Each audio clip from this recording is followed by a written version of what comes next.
Hello friends, welcome eight glorious earning point. मैंने एक नया सेक्शन शुरू किया है, my view on your favourite stocks, my technical view. तो जिसके द्वारा मैं आपके जो फेवरेट स्टॉक्स हैं उसके ऊपर मेरा टेक्निकल व्यू क्या बनता है, चार्ट के ऊपर मुझे क्या दिखता है, ऊपर जाएगा नीचे जाएगा, स्टॉक्स की प्राइस या उसका लेवल्स क्या है या उसमें किस टाइप का दिख रहा है, वो सब मैं आपके साथ शेयर करूंगा जो आपके फेवरेट स्टॉक्स होंगे उसके ऊपर। तो ये चीज ऐसी है कि इस काम में जो अपना नॉलेज होता है खुद का, वो अगर हम किसी के साथ शेयर करें और किसी को काम में आ सकता है, वो जो खुशी होती है ना, वो खुशी मुझे आज मिल रही है। इससे पहले भी मिलती थी लेकिन अभी ये इकट्ठा मिलेगी, क्योंकि इकट्ठा इस बार 23 स्टॉक्स है जिसके ऊपर मैंने अपना व्यू दिया है। और मुझे लगता है कि सारे जिन्होंने भी ये पूछा था वो मेरे आंसर से सेटिस्फाइड होंगे। और ये वीडियो मैं यूट्यूब पे अपलोड करूंगा, तो वहां पे भी आप कमेंट बॉक्स में जो भी स्टॉक वगैरह ऊपर आपको चाहिए टेक्निकल व्यू, वो स्टॉक का वहां पे नाम आप लिख दीजिएगा। मैं नेक्स्ट संडे भी ऐसे ही आपको वीडियो बना के सर आपके साथ शेयर करूंगा। तो चलते हैं आगे। ये मेरा डिस्क्लेमर है कि मैं टेक्निकल एनालिस्ट हूँ, 10 साल का एक्सपीरियंस है मुझे, लेकिन मैं कोई सेबी रजिस्टर या सर्टिफाइड नहीं हूँ। तो कोई भी ट्रेड या मेरे जो एडवाइस है या जो मेरा व्यू है उसके ऊपर आप फाइनेंशियल कुछ भी काम करते हो तो आपको अपने एडवाइजर से बात करनी है। तो कोई भी लॉस होगा, डैमेज होगा या प्रॉफिट भी होगा, तो उसके ऊपर मेरी कोई जिम्मेदारी नहीं बनती है। मेरा काम है इस चीज में मैं आपको एजुकेशनली गाइडेंस ही दूंगा कि इसके अंदर मेरा व्यू क्या बनता है। ठीक है, आगे बढ़ते हैं। ये जो मुझे अलग अलग लोगों ने मैसेज किया था ग्रुप के अंदर, वो स्टॉक्स की लिस्ट है। टोटल 23 स्टॉक्स हैं। अदानी पावर है, बजाज कंज्यूमर है, बीसीजी, सारे हैं ये अलग अलग टाइप के। तो इसका व्यू जो है उसके ऊपर मैं आपको अभी डायरेक्ट वहीं पे ले जाता हूँ, ज्यादा बातें ना करते हुए। ये नेक्स्ट है। सबसे पहले हम बात करेंगे अदानी पावर की। अदानी पावर का जो प्रीवियस उसका ट्रेंड था वो अप ट्रेंड था, यहाँ से यहाँ तक का ये अप ट्रेंड था।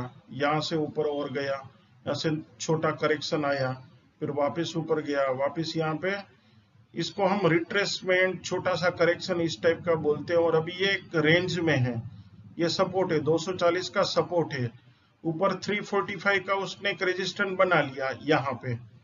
अब उसके बाद क्या किया उसने, वापस सपोर्ट को टच किया। सबसे पहले यहाँ पे किया, यहाँ पे क्रॉस किया 240 के लेवल को, ऊपर गया, वापस यहाँ पे सपोर्ट लिया, वापस ऊपर गया, और वहां से वापस 345 का रेजिस्टेंस बना के नीचे आ गया है। तो अब ये अप ट्रेंड इसका कंटिन्यू कब होगा, जब 345 का लेवल जो है वो क्रॉस करेगा।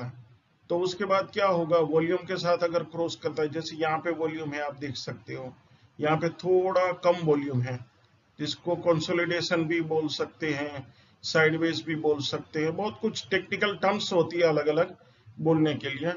ठीक है, तो अगर ये 345 जो है लेवल ये क्रॉस करना है या करेगा, तो विथ वॉल्यूम के साथ करेगा। ये वॉल्यूम दिख रहा है, इस टाइप का वॉल्यूम अगर चार्ट में दिखता है तो उसके बाद वो ऊपर जा सकता है। तो सबसे पहला उसका 403 का रेजिस्टेंट है, वहां पे वो वापस रुकेगा, सप्लाई होगी, थोड़ा करेक्शन आएगा, थोड़ी प्रॉफिट बुकिंग आएगी, वापस नीचे आता है, वापस ऊपर जाता है। लेकिन जब ये 345 का रेजिस्टेंस क्रॉस करेगा, ऊपर जाएगा, अगर नीचे आएगा तो वापस ये जो रेजिस्टेंस है 345 का वो उसका सपोर्ट बन जाएगा। जैसे यहाँ पे हुआ, यहाँ पे रेजिस्टेंस था पहले 240, फिर ऊपर से नीचे आया और ये सपोर्ट बन गया इधर इस जगह पे। ठीक है, यहाँ पे भी सपोर्ट बन गया। तो ऐसे ये होता रहता है। तो अदानी पावर के अंदर आपको लेवल पे ध्यान देना है। जैसे लेवल क्रॉस होगा, एक दो दिन के लिए वहां पे स्टेबल होगा, तब उसको हमें देखना है कि और क्या कर रहा है, अभी ऊपर जा रहा है या क्या कर रहा है, वॉल्यूम के साथ है कि नहीं। ठीक है, दूसरा स्टॉक था बजाज कंज्यूमर का। तो इसके अंदर क्या है कि अप ट्रेंड इसमें वीकली चार्ट पे दिख रहा है हमारे को, लेकिन कंफर्मेशन अभी नहीं मिली है क्योंकि ये डिमांड जोन था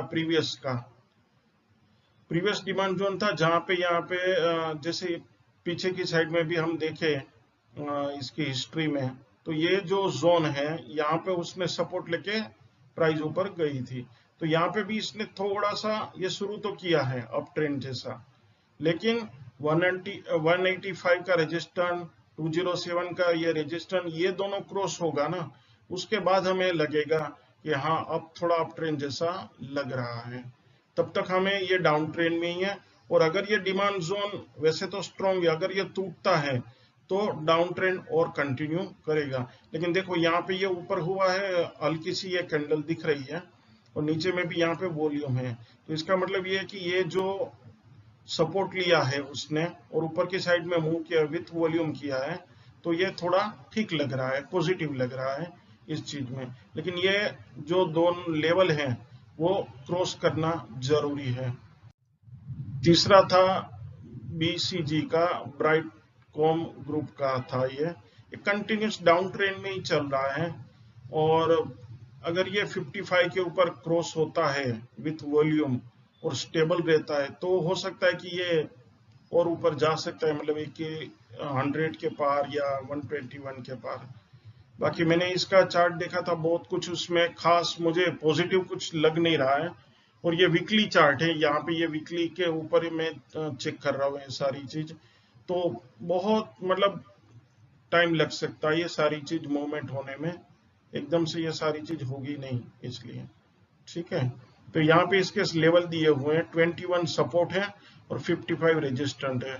55 अगर क्रॉस करता है तो ऊपर की साइड मूव करेगा, और 21 ब्रेक करता है तो नीचे तक चला जाएगा। इसके बाद था कैस्ट्रोल इंडिया का, वीकली चार्ट है ये, तो 2014 से ये डाउन ट्रेंड में ही चल रहा है। अब उसका मेजर सपोर्ट है 100 के आसपास। ये जो सपोर्ट है ये 2011 से एक्टिव है, मतलब 2011 में भी उसने सपोर्ट दिया था, उसके बाद भी 2020 में भी दिया था, यहाँ पे है, और भी एक दो उसकी डेट वगैरह थी, इतना सारा फिर मेंशन नहीं करना था मुझे इसमें। तो मतलब ये है कि मेजर सपोर्ट ये है 100 का, अगर ये क्रॉस यहाँ से इसने सपोर्ट लिया 1 2 और 3 बार लिया विथ वॉल्यूम लिया है, तो हम मान सकते हैं कि यहाँ पे वो सपोर्ट पे स्टेबल हो गया है। लेकिन जब तक 126 के ऊपर पार नहीं करेगा, ब्रेकआउट नहीं देगा, तब तक इसमें हम नहीं मान सकते कि हाँ इसमें कुछ मूवमेंट पॉजिटिव है।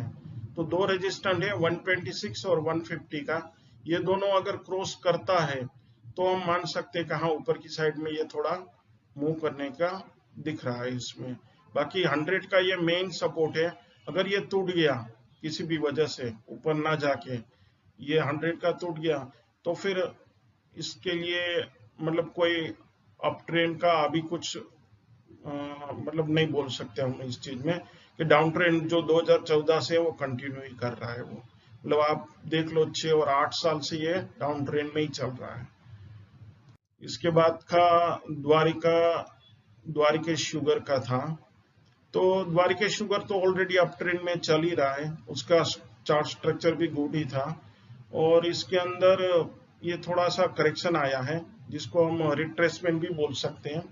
तो 85 पे सपोर्ट लिया है 140 का रेजिस्टेंट है, जैसे इसका करेक्शन कंप्लीट होगा 140 पार करेगा तो ऊपर जा सकता है, जहां पे उसको 160 184 पे रेजिस्टेंट बोल सकते हैं इसको आप। इसके अंदर रेजिस्टेंट के अलावा इसको ये बोल सकते हो कि यहाँ पे प्रॉफिट बुकिंग भी हो सकती है, और सप्लाई जोन भी हम बोल सकते हैं कि वहां से वापस थोड़ा नीचे आ सकता है, ठीक है। तो प्राइस वैसे तो अपसाइड मूव कर रही है, विथ वॉल्यूम भी कर रही है, तो इसका स्ट्रक्चर भी गुड है और अप ट्रेंड में भी है। इसके बाद है गेल का नंबर। गेल के अंदर ये हुआ है ये साइडवेज में चल रहा है, यहाँ पे कोई ट्रेंड नहीं, ना ऊपर जा रहा है ना नीचे जा रहा है, क्यों? क्योंकि एक रेंज में अटका हुआ है, तो इसको हम बोलते हैं साइडवेज है या कंसोलिडेशन कर रहा है। 170 का रेजिस्टेंस 1 बार 2 बार 3 बार बनाया, यहाँ पे सपोर्ट 120 के आसपास में वो सपोर्ट लेके ऊपर जा रहा है। तो जब तक 170 को क्रॉस करके ऊपर नहीं जाएगा तब तक अप ट्रेंड शुरू हुआ या मूवमेंट शुरू हुई अपसाइड में, वो हम मान नहीं सकते। और 120 का अगर वो ब्रेक कर देता है तो हम ये समझना है कि ये डाउन ट्रेंड चल रहा है उसका, और भी नीचे जा सकता है। अब देखने के लिए तो ये कोई बोल सकता है 170 पे देखो यहाँ पे टच किया, यहाँ पे भी किया, यहाँ पे भी किया, तो इसका मतलब ये नहीं कि ये 170 पे टच किया तो अब ऊपर ही चला जाएगा। समझना ही है कि 170 के ऊपर भी गया, देखो हल्की सी इसकी एक विक दिख रही है जिसको विक बोलते हैं।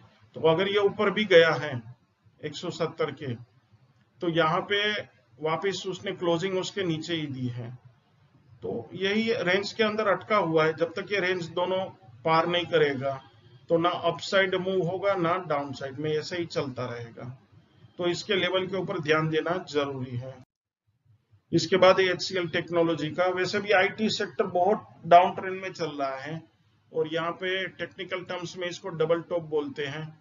डबल टॉप के अंदर ये नेकलाइन है और नेकलाइन से भी नीचे आ गया है। या ऊपर से देखो, ऊपर से यहाँ पे नीचे तक में 482 इसका स्टॉक प्राइस है वो डाउन हो चुका है। जैसे परसेंटेज में देखे तो 35% है, और अभी भी इसमें कोई अपसाइड मूव कोई दिख नहीं रहा है कुछ भी, जिसको हम रिवर्सल बोल सकते हैं कि हाँ यहाँ पे कुछ रिवर्सल दिख रहा है, अब शायद ऊपर जाएगा। इसके बाद का जो सपोर्ट है 850 का, 850 का, अगर वो टिक जाता है इसके ऊपर और अपसाइड मूव दिख सकता है तो तभी देखेंगे, तभी तो अभी तो कुछ दिख नहीं रहा है। और 850 भी अगर ब्रेक कर देता है तो उसके बाद का जो सपोर्ट है वो 757 का है। तो ये स्टॉक में अभी कोई अपसाइड मूवमेंट नहीं दिख रही है और नेगेटिव ही दिख रहा है अभी तक तो ये। इसके बाद था IDFC का। IDFC वाला जो है वो 7 महीने से साइडवेज ही चल रहा है, यहाँ पे एक ही रेंज में अटका हुआ है बस।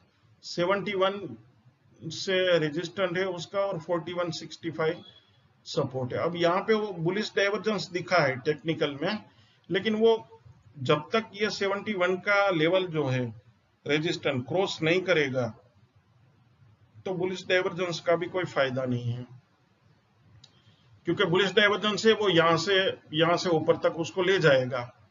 हमें डाइवर्जेंस दिखा है तो उसका मतलब ये होता है वो रिवर्सल दिख रहा है, अपसाइड मूव दिख रहा है, लेकिन वो शायद यहाँ तक ले जाए, लेकिन वो कितना ले जाएगा वो भी नहीं पता। यहाँ पे ऊपर तक गया, यहाँ पे वापस आ गया नीचे, ये सारे अलग अलग उसके व्यूज हैं। इसके बाद है IDFC फर्स्ट बैंक। तो इसके अंदर तो डाउन ट्रेंड चल रहा है 2021 से, जैसे ये डाउन ट्रेंड है, ठीक है, और यहाँ पे इसने अभी सपोर्ट लिया है। अगर ये सपोर्ट के ऊपर टिक गया है, अभी जैसे वीक में हम देखें तो 1, 2 और 3 वीक से उसी के ऊपर चल रहा है, और आगे जाके ये 4075 के रेजिस्टेंस को क्रॉस करता है, ये वाला है रेजिस्टेंस, उसके ऊपर क्रॉस करता है और ऊपर की साइड वो मूव करता है, तो हम बोल सकते हैं कि हाँ थोड़ा अपसाइड मूव दिख रहा है, वरना नहीं। और अगर ये और भी यहाँ पे, जैसे यहाँ पे क्या हुआ, सपोर्ट लिया, ऊपर गया, वापस ब्रेक कर दिया सपोर्ट को, ये डाउन ट्रेंड ऐसे बनता है टेक्निकल में। जैसे यहाँ पे सपोर्ट लिया, ऊपर गया, वापस नीचे गया, तो यहाँ पे भी अगर ऐसा होगा तो क्या होगा, 30.95 का सपोर्ट टूट जाएगा, तो उसके बाद का सपोर्ट है 18.70। तो आप लोग अपने खुद के मन से थोड़ा सोचिएगा स्टॉक के बारे में। इंडियन एनर्जी एक्सचेंज का ये स्टॉक है जहां पे डाउन ट्रेंड है, वो भी सिंस 7 मंथ्स लिखा है मैंने, और 50% डाउन हो चुका है।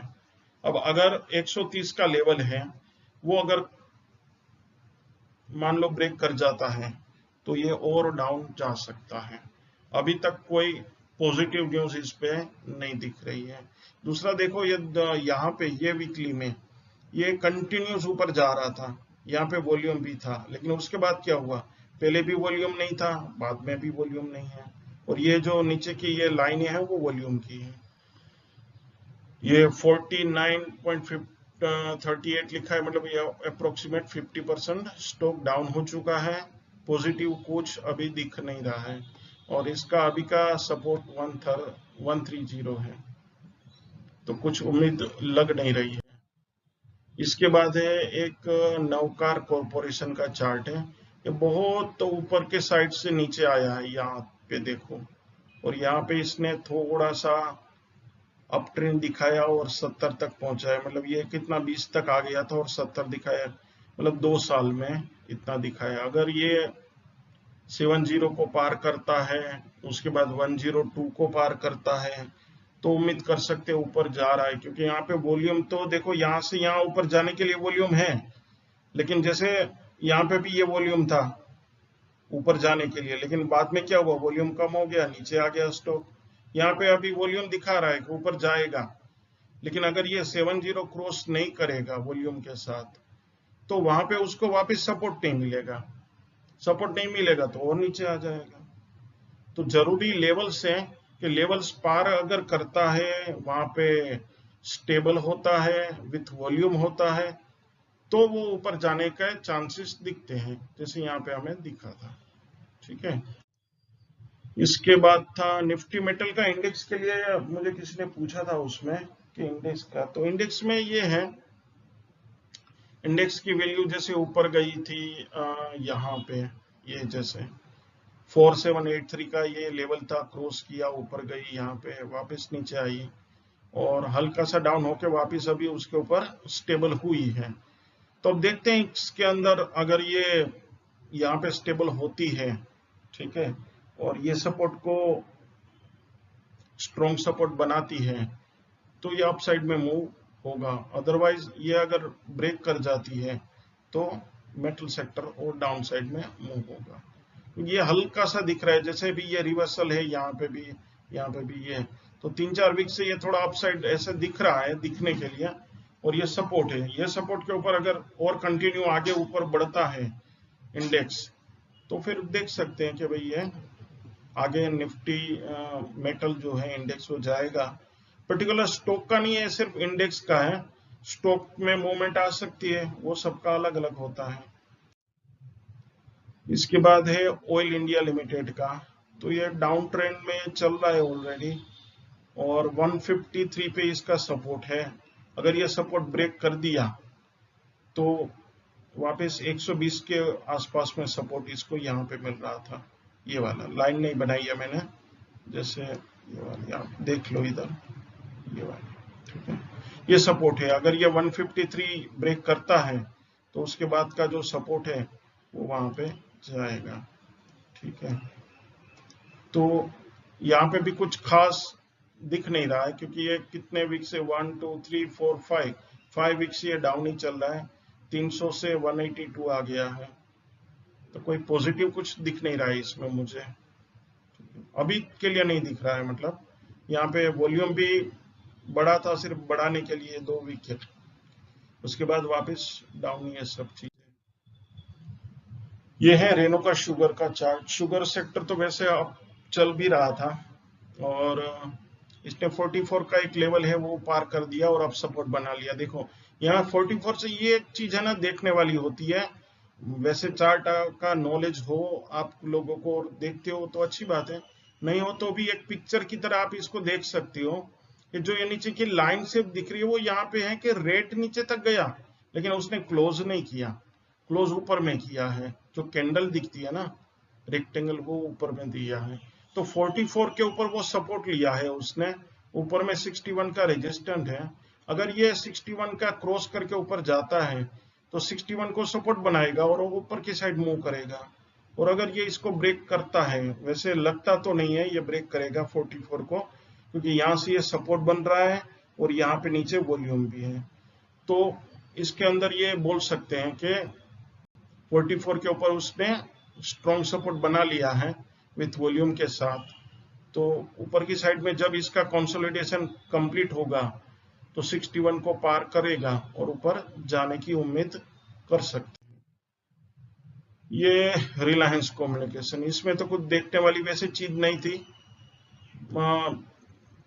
कोई उम्मीद वगैरह इसमें कुछ बोल ही नहीं सकते हम तो। और ये जो डबल टॉप बनाया है, तो बस यही है कि 2.15 है ये, अभी और नीचे 1.50 तक जाएगा, और उसके बाद अगर वहां पे स्टेबल होगा तो फिर ठीक है। बाकी ये देखो, आप लोग अगर नहीं जानते हो चार्ट तो भी आपको मतलब समझने के लिए है, ये जो ऊपर में दिख रहा है ना, ये प्राइस ऊपर गई है, तो इतना वॉल्यूम इतने दिन के लिए बढ़ा वॉल्यूम और प्राइस को ऊपर ले गया, वापस क्या हुआ, वॉल्यूम कम होते ही नीचे, मतलब वहां पे आप हम बोल सकते हैं कि वो स्ट्रॉन्ग सपोर्ट वगैरह नहीं है, या कोई अच्छी चीज या पॉजिटिव न्यूज वगैरह कुछ नहीं है उसमें, क्योंकि वापस वो टूट रहा है, ब्रेक कर रहा है अपने लेवल सारे। ठीक है, तो इसमें कुछ बोल नहीं सकते, ये सारी चीज ऐसी है। इसके बाद है सन टीवी का तो वैसे चार्ट, अब इसमें ये है कि यहाँ पे ऊपर से ये 34% डाउन हो चुका है, स्टॉक डाउन ट्रेंड में चल रहा है, और सपोर्ट है 401 का, अगर ये ब्रेक करेगा तो 340 होगा, ऊपर में रेजिस्टेंस 515। तो एक ही चीज समझनी है, 515 को ऊपर क्रॉस करता है तो ऊपर की उम्मीद बोल सकते हैं, और 401 को ब्रेक करेगा तो नीचे की साइड जाएगा। ठीक है, तो इसमें कुछ ट्रेंड का नहीं है, ये साइडवेज ही बोल सकते हैं, इसको डाउन ट्रेंड है और अब ये साइडवेज चल रहा है। इसके बाद था टाटा एलेक्सी। टाटा एलेक्सी 24 महीने से अप ट्रेंड में ही चल रहा था, अब ये साइडवेज हो गया, मतलब ये यहाँ पे जो आ रहा है ट्रेंड, ये अप ट्रेंड ही चल रहा है, अब ये साइडवेज है, वीकली है ये, इसलिए तो इसने स्ट्रॉन्ग सपोर्ट जो है वो 7468 है, इसके बाद इसके रेजिस्टेंट हैं छोटे छोटे 8330, 8770 और 9420। ये साइडवेज में अगर ये टूट जाते हैं, ऊपर की साइड ब्रेक करते हैं और ऊपर की साइड स्टेबल हो जाएगा तो ये ऊपर में जाएगा। वॉल्यूम भी दिख रहा है यहाँ पे, तो कोई ऐसी नेगेटिव कोई न्यूज मुझे इसमें लग नहीं रही है अभी तक तो। और जहां तक सवाल है स्ट्रॉन्गनेस का, तो सपोर्ट देखो यहाँ पे है, ये सपोर्ट था, इसको ब्रेक करके ऊपर गया, वापस यहाँ पे सपोर्ट लिया, यहाँ पे भी है, तो स्ट्रॉन्ग सपोर्ट इसको बोल सकते हैं 7468 का। अगर बाई चांस ये टूट गया किसी भी वजह से, तो हम मानना है कि इसमें नेगेटिविटी शुरू हो गई है, डाउन ट्रेंड शुरू हो गया है। जब तक ये टूटता नहीं है तब तक ये स्ट्रॉन्ग ही है। इसके बाद है टाटा स्टील के अंदर, तो इसके अंदर एक बुलिश डाइवर्जेंस दिख रहा है मुझे, यहाँ पे मैंने दिखाया नहीं उस चीज को, तो डेली चार्ट पे वो दिख रहा है, तो 812 है उसका स्ट्रॉन्ग सपोर्ट है वीकली चार्ट पे, और 959 का एक रेजिस्टेंट है, वो अगर ब्रेक करता है तो ऊपर की साइड में मूव करेगा। बुलिश डाइवर्जेंस दिख रहा है तो वो हो सकता है 959 तक पहुंचे और वापस आ जाए नीचे, हो सकता है ये साइडवेज चले ऐसे बाद में ऊपर जाए, कुछ भी हो सकता है। तो मतलब ये है कि हमें लेवल के ऊपर ध्यान देना है, कौन सा लेवल क्रॉस करता है कौन सा नहीं करता है, और उसी के ऊपर लेवल के ऊपर से ही हमें ज्यादा समझ आती है कि प्राइस की मूवमेंट किस साइड जा रही है और आगे क्या हो सकता है, उसका हम सिर्फ प्रिडिक्शन कर सकते हैं, समझ सकते हैं। टाटा कंसल्टेंसी ऑलरेडी ये आईटी सेक्टर का ही है, इसमें भी डाउन ट्रेंड में इसकी नेकलाइन है और ये अभी नीचे जा रहा है, तो यहाँ पे उसको सपोर्ट मिलेगा 2765 पे, अगर ये भी ब्रेक कर गया तो 2520 पे। अच्छा, दूसरा डाउन ट्रेंड चल रहा है और वॉल्यूम भी ज्यादा है, मतलब और डाउन ट्रेंड होने के चांसेस मुझे लग रहे हैं, और अपसाइड का मूव का कोई रिवर्सल नहीं दिख रहा है। तो ये है कि यहाँ पे डबल टॉप की नेकलाइन ब्रेक की है तो इतना तो नीचे जाएगा, और यहाँ पे इसको सपोर्ट है, ये सपोर्ट के पास अगर वो सपोर्ट लेता है, सपोर्ट इसको समझता है और रिवर्सल को दिखाता है, तो हो सकता है आगे यहाँ से बाउंस बैक कर सकता है। इसके बाद था ये टाटा टेली सर्विस है, महाराष्ट्र का कोई है स्टॉक्स, तो ये ऑलरेडी डाउन ट्रेंड में ही चल रहा है, इसका सपोर्ट है 90.50 का यहाँ पे, इसके बाद 209 का रेजिस्टेंट था और वापस यहाँ पे ही सपोर्ट है। तो अभी ये तो यहाँ पे डाउन ट्रेंड के बाद ये हल्का सा मान लो साइडवेज चल रहा है, ये ट्रेंड लाइन ब्रेक करता है, ऊपर की साइड में मूव करता है, 147 का ब्रेक करेगा ऊपर की साइड में, 209 का करेगा अगर करेगा, क्योंकि ये वीकली चार्ट है तो एक कितने वीक के बाद ये हो पाएगा नहीं पता, और अगर इसमें स्ट्रॉन्गनेस है तो और ये वाला जो है सपोर्ट है, ये सपोर्ट अगर ब्रेक करता है तो वो नीचे की साइड चला जाएगा। वोल्टास में ये हुआ है कि यहाँ पे इसने सपोर्ट लिया था 918 पे, उसके बाद सपोर्ट 1125 को भी ब्रेक कर दिया, ऊपर चला गया, वापस ये ब्रेक कर दिया इसने यहाँ पे, और अभी सपोर्ट लिया है 918 पे। मतलब 918 को क्रॉस कर दिया था रेजिस्टेंस को पहले, फिर उसको सपोर्ट बनाया, ऊपर में 1125 को रेजिस्टेंस बनाया, यहाँ पे सपोर्ट लिया वापस 918 पे। मतलब ये मूवमेंट ऐसे होती रहती है। वापस इसको 1125 को ब्रेक किया, ऊपर की साइड में इसको अब कंसोलिडेशन तो नहीं बोल सकते, डिस्ट्रीब्यूशन बोल सकते हैं, या मतलब यहाँ पे साइडवेज मूवमेंट थी और उसके बाद सप्लाई जोन हो सकता है वहां पे, तो उसके बाद यहाँ पे डाउन आ गया है और यहाँ पे अभी सपोर्ट लिया है। तो अब यहाँ पे साइडवेज मूवमेंट होने के बाद अगर 918 को ब्रेक करता है तो नीचे की साइड जाएगा, 1125 को ऊपर की साइड ब्रेक करता है तो ऊपर जाएगा। तो लेवल्स पे ध्यान दीजिएगा, लेवल्स बहुत जरूरी है। विप्रो ऑलरेडी वापस आईटी सेक्टर से है, डबल टॉप सेम। ये पैटर्न बहुत सारे आईटी वाले स्टॉक में बनी थी, क्योंकि आईटी सेक्टर का भी ऐसे ही पैटर्न बना था।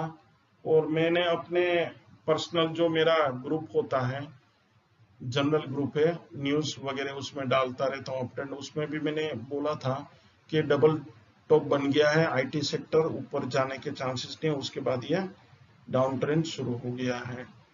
तो 377 का सपोर्ट है, अगर ये ब्रेक करता है तो 299 का सपोर्ट है। अभी कोई रिवर्सल पॉजिटिव कुछ नहीं दिख रहा है।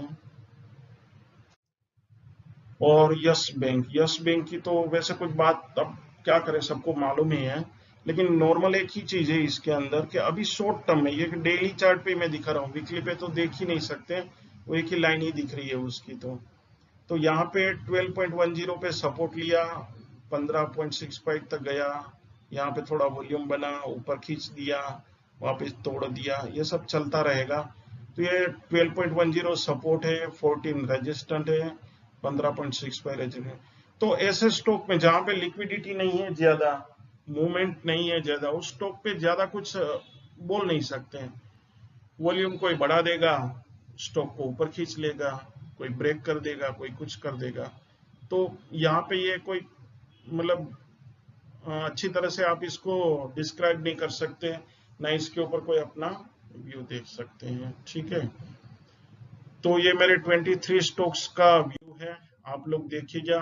ये अलग अलग ग्रुप में अलग अलग लोगों ने मुझे बोला था, तो मुझे लगता है कि मैंने आपके जो स्टॉक्स हैं उसके ऊपर अपनी जो टेक्निकल नॉलेज की बैटरी डाली है, आप लोगों को पसंद आया होगा शायद, या कुछ समझ पाए होंगे कि मैं क्या कहना चाहता हूँ ये सारी चीजों में। उसके लेवल्स के ऊपर ध्यान दीजिएगा, और लेवल्स के हिसाब से ही जो भी आगे आपको डिसीजन लेना है वो आप लेना चाहिए। ठीक है, और आगे भी अभी आप कमेंट्स के अंदर स्टॉक्स वगैरह के लिए बारे में अगर कुछ पूछना चाहते हैं तो कीजिएगा, वहां पे स्टॉक्स का नाम लिख दीजिएगा। आगे मैं नेक्स्ट संडे कोशिश करूंगा कि आप लोगों के जो भी स्टॉक्स हैं उसके ऊपर मैं अपना टेक्निकल व्यू दे पाऊं। और ये एक चीज और भी बतानी है मैं जो आप लोगों को, कि जैसे ये जिसको चार्ट का नॉलेज होता है वो ये सब देख सकता है, हाँ सही बात है, क्योंकि उनको चार्ट के ऊपर पता रहता है।